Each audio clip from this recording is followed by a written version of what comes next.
ஆண்டவராகிய இயேசு கிறிஸ்துவின் நாமத்தில் காலை வாழ்த்துக்கள். இன்றைய மன்னா, அதனாலே எல்லாரும் ஆச்சரியப்பட்டு தேவனை மகிமைப்படுத்தினார்கள். அல்லாமலும் அவர்கள் பயம் நிறைந்தவர்களாகி அதிசயமான காரியங்களை இன்று கண்டோம் என்றார்கள். லூக்கா 5:26. இந்த அருமையான வேளையிலே இந்த பகுதி நமக்கு எல்லாருக்கும் தெரிஞ்ச ஒரு பகுதி தான். லூக்கா 5 18 அதை சுருக்கமாக சொல்கிறேன். சில மனுஷர் திமிர்வாதக்காரன் ஒருவனை படுக்கையோடு எடுத்து கொண்டு வந்து அவனை உள்ளே கொண்டு போகவும் அவனுக்கு முன்பாக வைக்க வகை தேடுறாங்க. ஆனால் ஜன கூட்டம் ரொம்ப மிகுதியாக. இன்னொரு இடத்துல 4 பேர் அந்த திமிர்வாதக்காரனை சுமந்து கொண்டு வந்தார்கள் சொல்லப்பட்டிருக்கு. இந்த இடத்துல சில மனுஷர் என்று சொல்லப்பட்டிருக்கு. அவனை உள்ளே கொண்டு போக முடியல. எப்படி கொண்டு போகலான்னு போது வீட்டு மேலே ஏறி தட்டோடுகளை பிரித்து அது வழியாக ஜனங்களின் மத்தியில் இயேசுவுக்கு முன்பாக அவனை படுக்கையோடு இறக்குறாங்க. பாருங்கள், இன்னொரு வீடு, யாரோ ஒருத்தர் வீடு, ஆனாலும் இவங்க விசுவாசமாக கூட்டு வந்துட்டோம். ஜனங்க யாரும் வழி விட மாட்டுறாங்க, முன்னாலும் பின்னாலும் நெருக்கிறாங்க. என்ன செய்கிறது, எப்படியாவது அவனுக்கு சுகம் கிடைக்கணும்னு விசுவாசத்தோட வீட்டு மேலே ஏறி அந்த படுக்கை மட்டும் கீழே இறக்குற மாதிரி நம்ம அந்த படங்கள்லாம் பார்த்துருப்போம் இல்லையா? 4 கயிறு 4 மூலையில் வச்சு அப்படியே இறக்குறத நம்ம பார்த்துருக்கோம் படங்கள்லாம்.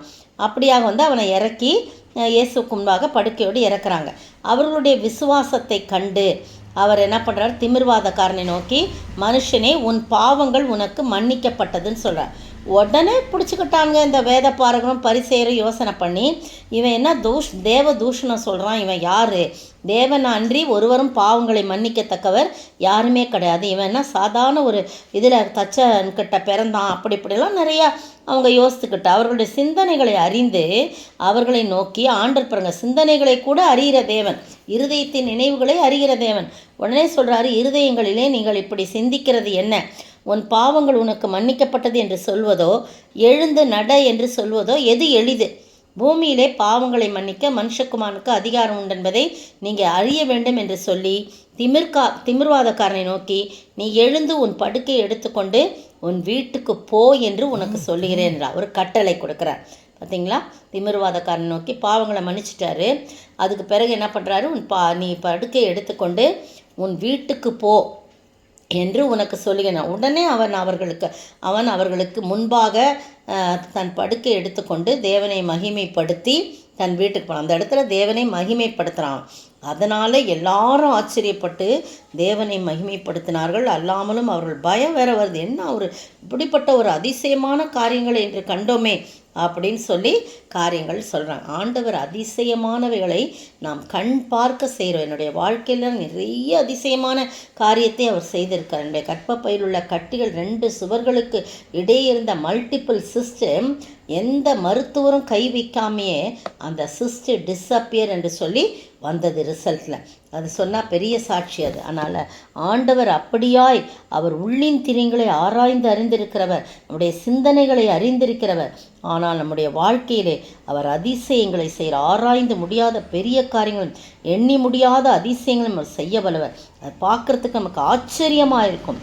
எல்லாரும் ஆச்சரியப்பட்டு தேவனை மகிமைப்படுத்தினார்கள். அவனும் தேவனை மகிமைப்படுத்தினான். நீங்களும் நானும் ஆண்டவரை மகிமைப்படுத்துவோம். நம்முடைய வாழ்க்கையில் அவர் செய்த அதிசயமான காரியங்களை ஒவ்வொன்றாய் எண்ணி நாம் ஆண்டவரை ஸ்தோத்தரிப்போம். பிரமிக்கத்தக்க அதிசயமாய் நாம் உருவாக்கப்பட்டபடினாலே ஆண்டவரை நாம் ஸ்தோத்தரித்து மகிழ்வோமா? ஜெபிப்போம். ஆராய்ந்து முடியாத பெரிய காரியம், எண்ணி முடியாத அதிசயம் என் வாழ்விலே எந்தன் இயேசு செய்கிறாரே, தினம் செய்கிறாரே. ஆராய்ந்து முடியாத பெரிய காரியம், எண்ணி முடியாத அதிசயம். ஸ்தோத்திரிக்கிற ஆண்டவரே, துதிக்கிற ராஜா, வாழ்த்துகிற வணங்கிறோம். எல்லாரும் ஆச்சரியப்படும்படியாக, எல்லாரும் ஆச்சரியப்பட்டு மகிமைப்படுத்தும்படியாக பயம் நிறைந்தவர்களாகி அதிசயமான காரியங்களை இன்று கண்டோம் என்று சொல்லி அவர் உம்மை மகிமைப்படுத்தினது போல நாங்களும் உம்மை மகிமைப்படுத்தி ஆச்சரியப்பட்டு உம்முடைய அதிசயமான காரியங்களை நாங்களும் காண ஒவ்வொரு நாளும் எங்களுக்கு கிருபை செய்ய வேண்டும் என்று கர்த்தரும் மீட்பரும் ராஜாவாகிய இயேசு கிறிஸ்துவின் விலையேற பெற்ற நாமத்தில் ஜெபிக்கிறேன் பிதாவே. ஆமேன், ஆமேன். நேற்றைய பதில் பவுலுக்கு வழித்துணையாய் வந்த மக்கெதோனியராகிய காயுவையும் அரிஸ்தர்க்குவையும் அவர்கள் இழுத்து கொண்டு ஒருமனப்பட்டு அரங்க சாலைக்கு பாய்ந்தோடினார்கள். அப்போஸ்தலர் 19:29. இன்றைய கேள்வி: யார்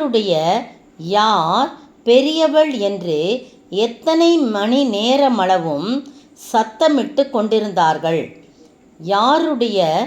யார் பெரியவள் என்று எத்தனை மணி நேரம் அளவும் சத்தமிட்டு கொண்டிருந்தார்கள்?